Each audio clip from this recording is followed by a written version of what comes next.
देश और दुनिया की तमाम बड़ी खबरों को देखने के लिए सब्सक्राइब कीजिए हमारे चैनल राज टुडे को और बेल आइकन जरूर दबाएं ताकि आपको मिल सके हर न्यूज अपडेट सबसे पहले। हमारे चैनल में विज्ञापन देने के लिए नीचे दिए गए नंबर पर संपर्क करें। महाराष्ट्र विधानसभा चुनाव में महायुति गठबंधन ने प्रचंड जीत हासिल की है। 132 सीटों पर जीतने वाली बीजेपी सबसे बड़ी पार्टी बनी है। 57 सीटों के साथ एकनाथ शिंदे की पार्टी शिवसेना दूसरे स्थान पर है।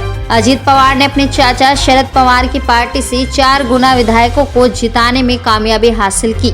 इसी बीच महाराष्ट्र विधानसभा चुनाव के नतीजों पर बात करते हुए शंकराचार्य स्वामी अविमुक्तेश्वरानंद ने भी अपनी राय रखी है।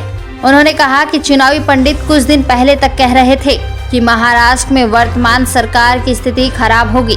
लोकसभा के चुनाव में परिणाम भी उसी तरह के आए। ऐसी परिस्थिति में धारणा और भी बन गई, लेकिन जब परिणाम आया तो आप देख रहे हैं इतिहास में आज तक इतनी बड़ी जीत किसी पार्टी या गठबंधन की नहीं हुई। यह पता इसलिए नहीं चला क्योंकि यहाँ पर दैवीय शक्ति काम कर रही थी। ब्यूरो रिपोर्ट राज टुडे। और केवल कहने के लिए तो हर समय जो हारता है वो कहता ही है, ये कोई बात नहीं। मूल बात यह है कि जो चुनावी पंडित हैं, जिन्होंने पूरा जीवन इसी बात को समझने में लगाया हुआ है, वो कुछ दिन तक पहले तक कह रहे थे कि महाराष्ट्र में स्थिति जो सरकार है उसकी खराब होगी। लोकसभा का चुनाव हुआ, उसमें परिणाम भी उसी तरह के आ गए, तो ऐसी परिस्थिति में और भी यही धारणा बन गई। उसके बाद चलता ही रहा, ज्यादा से ज्यादा खींचतान के बराबरी पर मुकाबला लेकर आए कि कुछ भी हो सकता है। लेकिन जब परिणाम आया तो आप देख रहे हैं आज तक के इतिहास में इतनी बड़ी जीत किसी पार्टी या गठबंधन की नहीं हुई जो अब हो गई। तो ये पता क्यों नहीं चला लोगों को? इसलिए नहीं चला क्योंकि यहां पर दैवी शक्ति काम कर रही थी, और दैवी शक्ति जब काम करती है तो मनुष्य उसका आकलन नहीं कर पाता है। हम लोगों को आभास था, इसीलिए आपने देखा होगा इतिहास में पहली बार एक शंकराचार्य के रूप में हमने किसी पार्टी के लिए कहा कि उसको जनता को चाहिए कि उसको वोट दे, आशीर्वाद करे।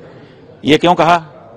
हम अपनी मर्यादा को भूल रहे थे क्या? नहीं, भूल नहीं रहे थे, लेकिन हम दैवी जो शक्ति है उसका अनुभव कर रहे थे कि ये आशीर्वाद एकनाथ शिंदे को मिल गया।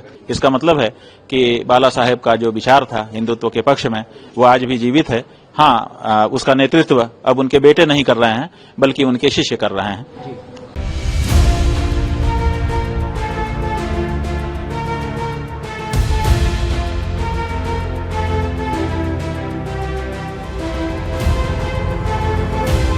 आप देख रहे हैं राष्ट्र टुडे।